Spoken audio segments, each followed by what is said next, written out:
Absolutely. Well, Andre, it looks like we have another question that came in via text.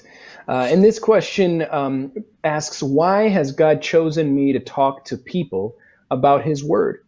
I have had many dreams and don't understand some things. Why am I called? Dr. Yonker, we have someone here who's asking themselves, we're called to speak on behalf of God, and they have some dreams. Maybe there's a little bit of fear, but how can we provide hope to this person?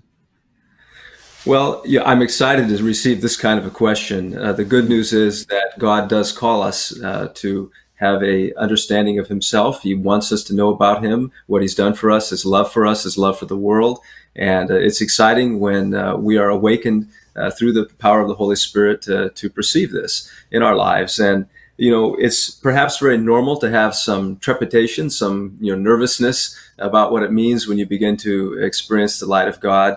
And at least one verse comes to mind for me that I think is helpful for us to keep in mind as we struggle with this.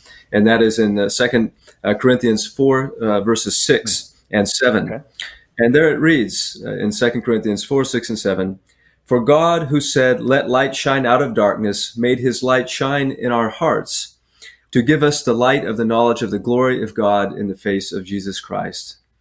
Now we have this treasure in jars of clay to show that this surpassingly great power is from God and not from us."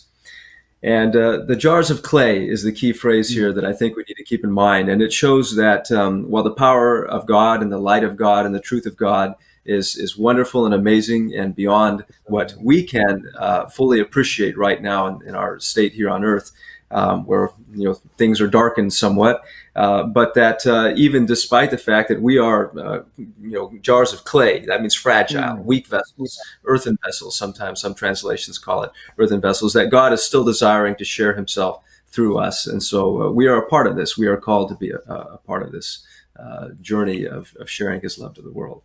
Absolutely. Wow, Dr. Younger, thank you. That's just such great imagery. We as fragile vessels can still share God's power. Dr. Cruz, anything else we can add? It is humbling to think about being able to be a part of the great gospel commission that's given to us in Matthew 28. There are verses 19 and 20. It talks about what it means to go and preach and tell and make disciples and share who God is. And it's humbling to think that even though we are fragile, we have this everlasting gospel to repeat. So I hear in this question some hesitation, some humbleness, and some hope that they can be used by God. And that's the hope. Each of us have the invitation to be a part of sharing Jesus, whether that is through a pastoral position or whether we are teachers or whether we are connecting people's electricity or teaching, we can share Jesus and be a part of that gospel commission inside of that giftedness.